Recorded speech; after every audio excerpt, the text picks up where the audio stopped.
Wasabi wallet. Unfairly private. What's up, everyone? I'm Ben with the BTC Sessions, and this is your daily session.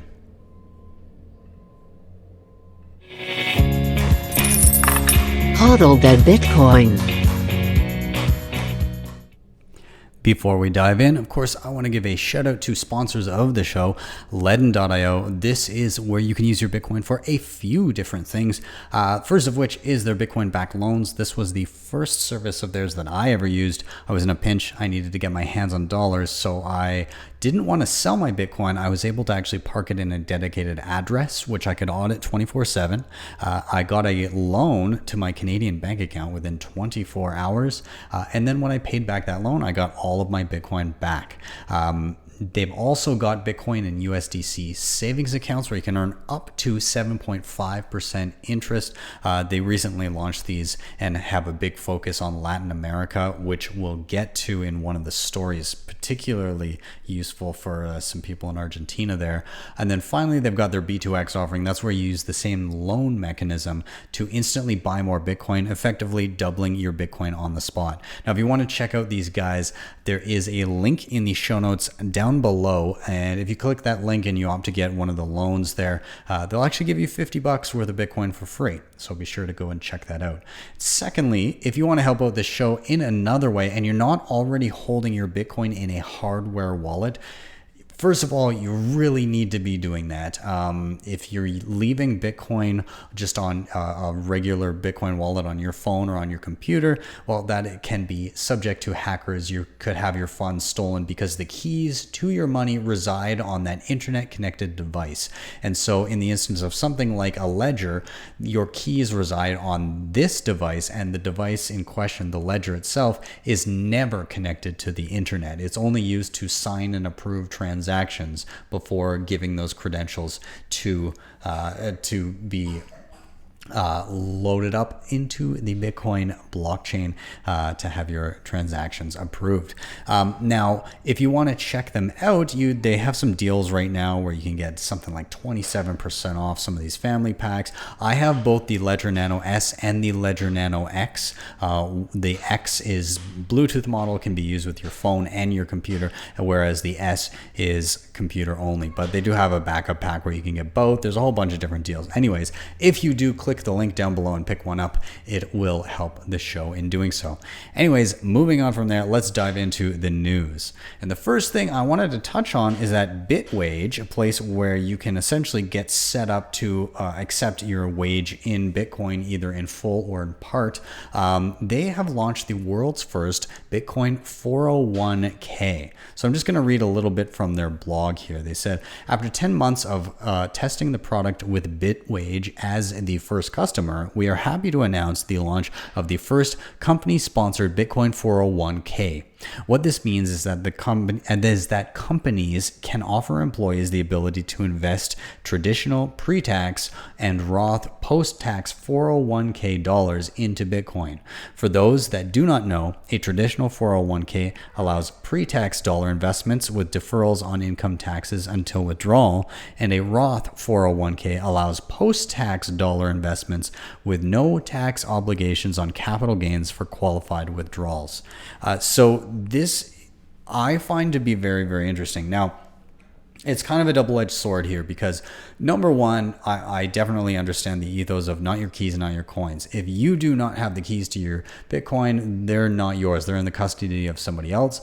And so typically you would say, obviously, keep it in your own custody because you never know what can happen. Now, the interesting part about this is the tax implications, particularly with the Roth 401k.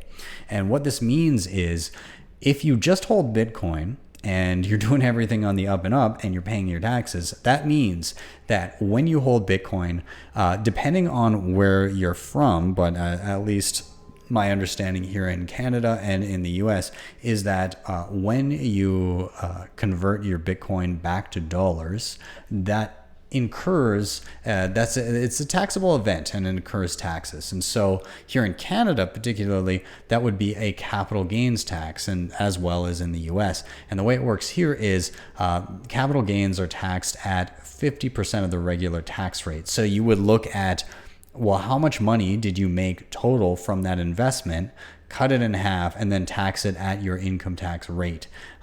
So you can incur a lot of taxes, especially if you've had sizable gains in the Bitcoin that you hold. The interesting thing about the Roth 401k here is you can take your wages, which have already been taxed, and then you can take the remainder of your wages and put them into Bitcoin in a 401k. By the way, these guys have partnered with Gemini as their custody partner, which, I mean, for regulated entities, it's probably one of the better ones out there. Anyways, you can dump that into a Bitcoin 401k, meaning that you get exposure to the price fluctuations of Bitcoin. But in the end, let's say a few years out, 5-10 years out, you decide, okay, well, I want to start utilizing this wealth I've accumulated, hopefully, and maybe you want to convert some to dollars, maybe you want to convert some to something else, assuming the dollar's still around. But let's just assume that, okay, maybe the dollar's still around. You want to convert some of that. Well, you're no longer subject to that capital gains tax. You get to take that out tax-free. Not exactly tax-free, but they assume you've already paid the income taxes initially. And so the money that you've kept and then put into this investment are now outside of the realm of the IRS or the CRA or whatever you're dealing with. Now, one thing to note here, as attractive as that sounds, who knows what could change with those regulations in the future. So if this is something that you're looking at, my recommendation is to, obviously, as with everything, not put all your eggs in one basket. Some people might want to gain some exposure through the Roth 401k. Some people might prefer to have a mix of the 401k and just holding their own coins. And then others may just say, not at all for me. I'm just going to hold the keys to my coins and that's it. I self-custody. So either way, cool to see things like this popping up, and it could be an attractive thing for people that are looking to minimize their tax burden in the future. Now, moving on, I saw a story on this a little while back where people were starting to ask, is Adam Back, Blockstream CEO Adam Back Satoshi? And from my understanding, a video that came out a while back was by kind of like a Bitcoin Cash shill trying to out him. Anyways, this is another article where Charles Hoskinson, who is a co-founder of Ethereum and the founder of what's his shitcoin called again? Cardano. Yeah, the founder of Cardano.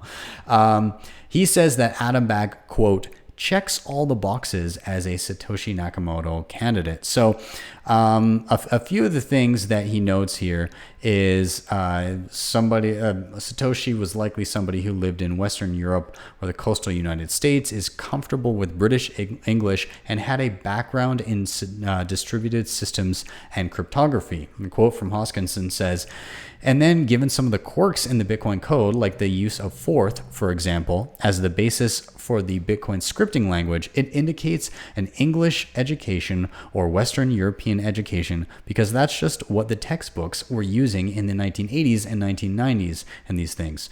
So when you start adding all these things up, as well as an intimate familiarity with of the cypherpunk movement, so they had to be a contemporary of Hal Finney, a contemporary of guys like David Chaum and so forth, and aware of their work.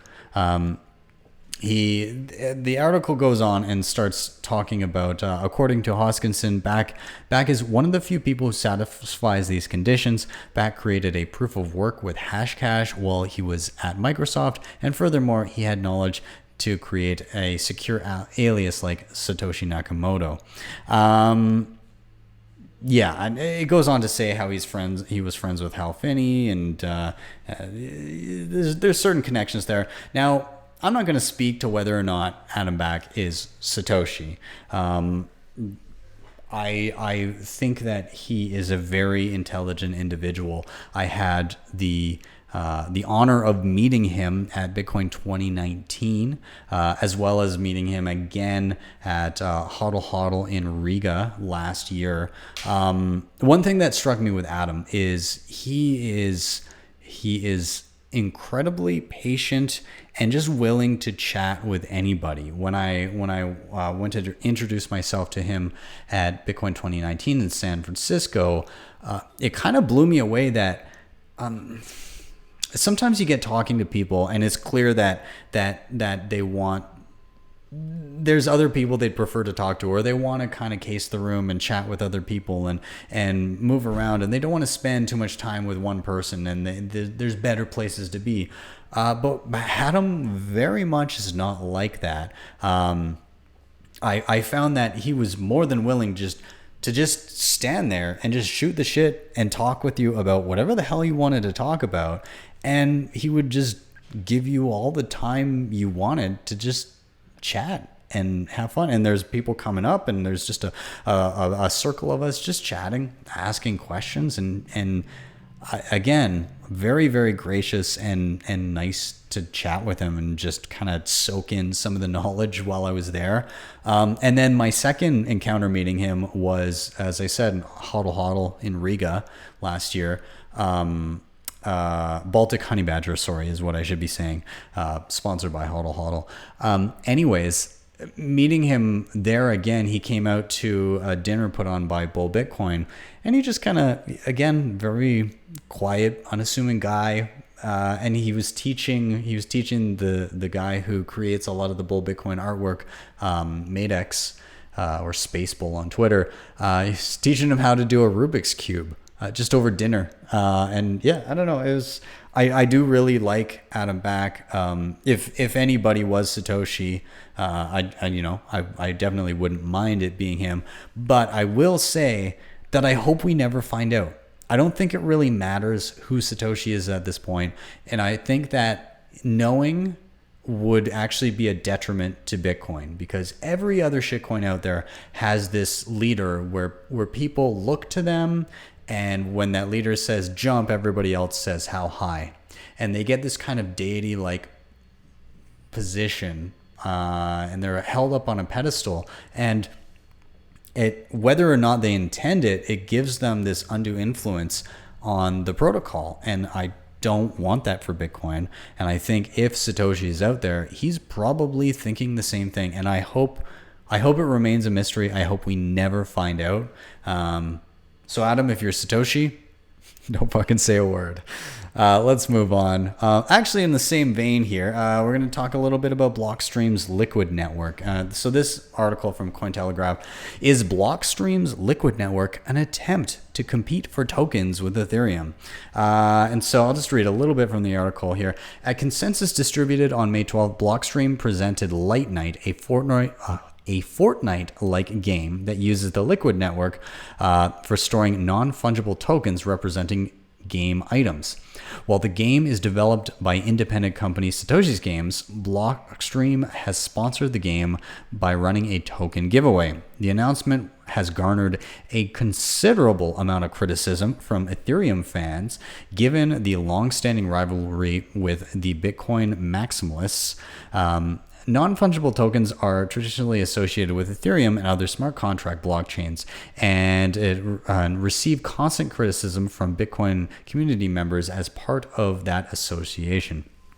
So a few things here. Number one, in regards to Fortnite, or rather Light Night, the Fortnite kind of battle royale style game. The idea behind it is that the in-game currency is actually Bitcoin via the Lightning network. So Lightning payments can be cashed in and out, and when you rack up points, you're actually racking up sats and things like that. So I think that's kind of cool that you can just have an in-game currency that's actually just Bitcoin.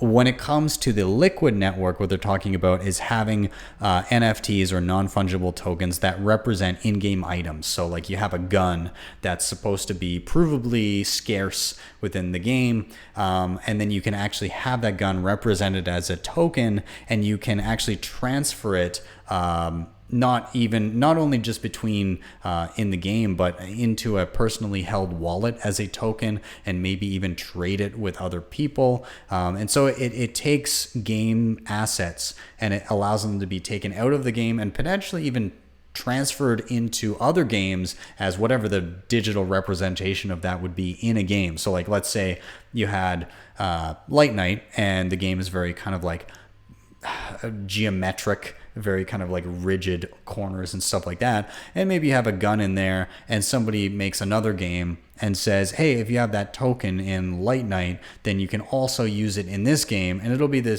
same gun, but like how we've designed it, and so it might look like very photorealistic or something. So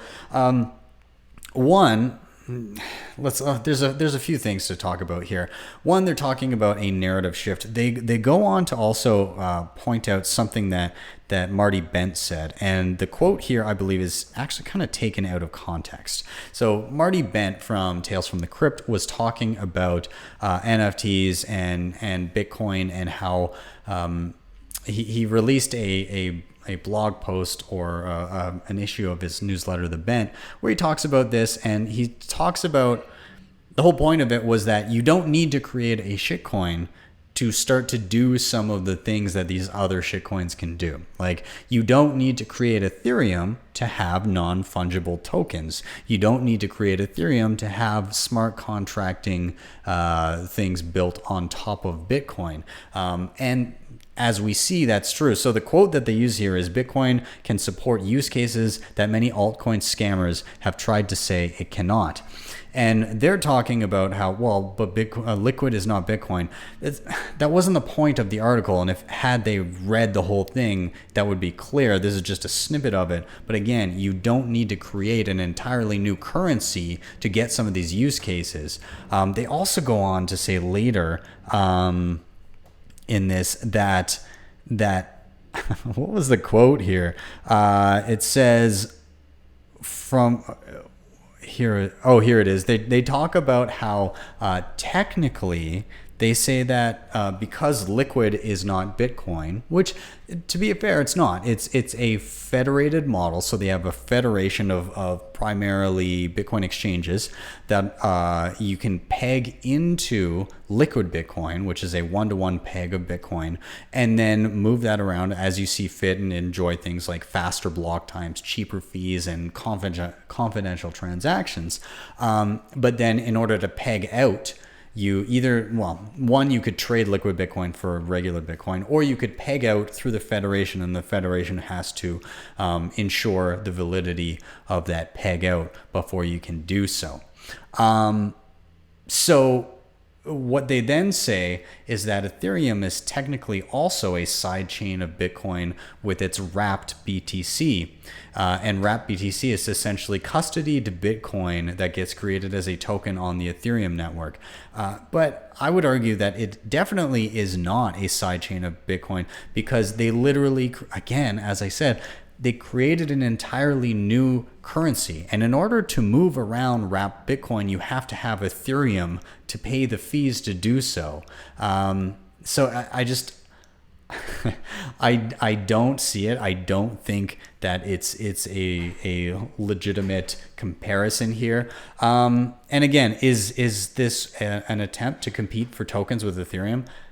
I guess the main use case that Blockstream has kind of been pushing is inter-exchange transfers and high net worth individuals that need to get quick trades and take part in arbitrage opportunities, things like that. The other day I was talking about how nearly 50% of outputs on the Bitcoin network seem to be exchanges doing transactions, and a lot of them are inter-exchange transactions, which could very much be an excellent use case for Liquid. So I think that's kind of first and foremost what it's for. But if people want to build stuff on this, then, I mean, be my guest. Whether or not you find NFTs to be interesting or even useful is aside the point. I definitely don't think that all Bitcoiners are having a narrative shift, because I heard a lot of pushback of, this is stupid. If it was stupid on Ethereum, then it's stupid here. Myself, could there be use cases for something non-fungible? Yeah, I mean, sure. Like, in-game assets is an example of something that somebody may want to use. I also think things like an NFT for like a concert ticket or something like that could be useful, just to cut out having to pay a fee to transfer ownership of the tickets via a centralized entity. Things like that could be useful, but I don't know. Yeah, I don't see this as like an attack on Ethereum. I think it's just a natural progression of what would have been built, but the Ethereum people were too impatient to allow it to come to fruition, and thus they had to create their world computer, which has now become not a world computer. I don't know. Let's move on from this. I'm done with that story. Okay, Argentina is cracking down on local Bitcoin trading. So I'm going to read a little bit here. Argentina's government is cracking down on crypto trading in the country in order to stamp out money laundering and other illegal activity. But the country's latest measures against Bitcoin and other cryptocurrencies may in fact have more to do with an attempt to prevent further devaluation of its national currency, the peso, according to observers. So they talk about the Financial Information Unit, or the FIU. Recently, the FIU said it aims to gather more information on individuals and entities involved in crypto trading and ordered a large swath of institutions, ranging from banks and credit card companies to exchanges and mutual funds, to report suspicious activity. Other entities such as mail and shipping companies, stockbrokers, NGOs, and even art galleries and sports leagues will be under greater scrutiny by the FIU. But the timing of the move is telling. As El Cronista noted, the FIU order comes at a time when the government is in the midst of battling parallel exchange markets that see Argentine citizens dumping pesos for more stable foreign currencies. So to me, again, this seems, as they said in the article, to be, people in these Latin American countries that are starting to see quite a bit of inflation. It's actually pretty terrible. It's a lot of them are not near the level of something like Venezuela, but they're still going through these crises where people are seeing 50% of their savings essentially wiped out in purchasing power inside a year or less. And so people are trying to keep their savings in anything other than their local currency, especially in a place like Argentina that's seen stuff like this many times in the past. This is just the newest iteration of it. And so what are people doing? Well, they're turning to things like Bitcoin as a way to get their money out of the country and then trade into something that is maybe less volatile if they just want the stability and they just don't want their savings to go, down 50%. This is actually unique to one of my partners of the show. LEDN has been dealing with this a lot as well. So one of the co-founders, Mauricio Di Bartolomeo, is from Venezuela. So he has this unique perspective on the situation in Latin America. And so they're launching things like Bitcoin and USDC savings accounts where people can actually get out of their local currency, get into something like a stable coin for the US dollar or Bitcoin, and actually get interest back on that, which is far better than holding their own failing local currency and watching their savings just sift through their fingers as they're helpless. So it's unfortunate to see this kind of stuff happening in all over the world, really, but this is what Bitcoin was built for. And even if they're only using it as a mechanism right now to get to a more stable currency like the US dollar, I think in doing so, it's kind of unknowingly orange pilling people in the process. They may be fleeing to the US dollar now for the stability, but as every fiat currency ever continues to devalue, it will only be a matter of time before those individuals that use Bitcoin as a mechanism to get to the dollar will just use their local currency as a mechanism to get to Bitcoin. So I have one more thing I wanted to touch on here. New for the Bitsy Academy, we had Knut Svanholm write us an article. And he, if you are unfamiliar, let me just grab the books here just a sec. Got them both right here. So he wrote Bitcoin Sovereignty Through Mathematics. Excellent book. And he has a new one called Bitcoin Independence Reimagined. Both excellent books. Highly recommend. Anyways, he wrote us an article for the Bitsy Academy just the other day. He's talking about Bitcoin time locks. Now, last week we dropped an article about what Bitcoin time locks are and how they work and how they kind of give like smart contract functionality to Bitcoin in an interesting way.